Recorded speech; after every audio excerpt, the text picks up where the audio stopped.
গত 2 দশক বাংলাদেশের রাজনীতিতে যে মামলাটা সবচেয়ে বেশি প্রপাগান্ডার শিকার হয়েছিল সেই মামলাই হচ্ছে কুখ্যাত 21শে আগস্ট মামলা।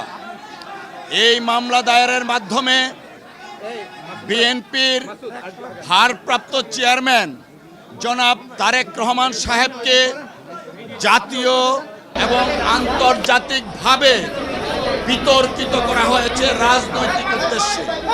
আমরা শুরু থেকেই বলে আসছিলাম এই মামলা রাজনৈতিক হীন উদ্দেশ্যে মামলাটা দায়ের থেকে ট্রায়াল পর্যন্ত করেছে শেখ হাসিনা ওয়াজেদের ডিক্টেটে।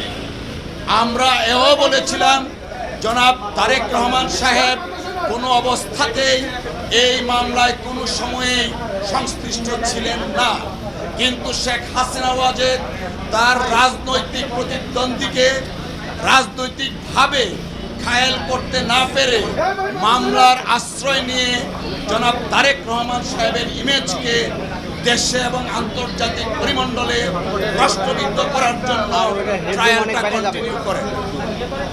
আপনারা ইতিমধ্যে শুনেছেন যারা এই মামলার দণ্ডপ্রাপ্ত ছিলেন এবং আপিল করেছেন এবং যারা আপিল করেননি সবাইকে এই মামলা থেকে খালাস দেওয়া হয়েছে।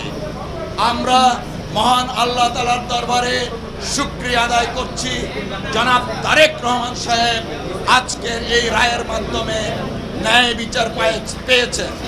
আজকে প্রমাণিত হয়েছে রাজনৈতিক উদ্দেশ্যে জনাব তারেক রহমান সাহেবকে যে মামলায় সাজা দেওয়া হয়েছিল সেই মামলায় আইনগতভাবে মোকাবেলার মাধ্যমে তিনি আজকে বেকসুর খালাস পেয়েছেন।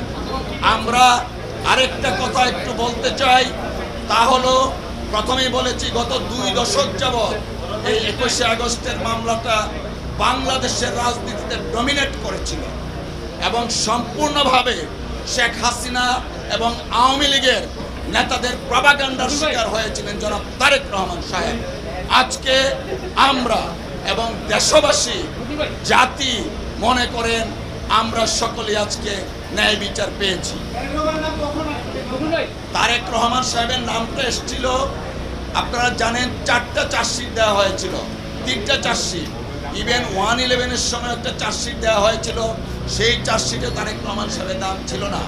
শেখ হাসিনা ওয়াজেদ যখন ক্ষমতায় আসলেন তখন আব্দুল কাহার আকন্দকে নিয়োগ করে 4র্থ চার্জশিট দেন, সেই চার্জশিটে জনাব তারেক রহমান সাহেবকে রাজনৈতিক উদ্দেশ্যে এই মামলায় ইনক্লুড করা হয়।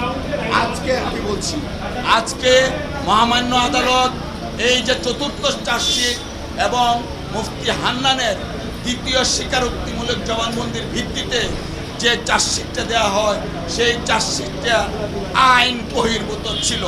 সিআরপিসি এবং এভিডেন্স অ্যাক্টে এই চার্জশিটের কোনো আইনগত ভিত্তি নাই, তাই এই চার্জশিটে যারা অন্তর্ভুক্ত ছিল তারা এই মামলা থেকে খালাস পেয়েছে।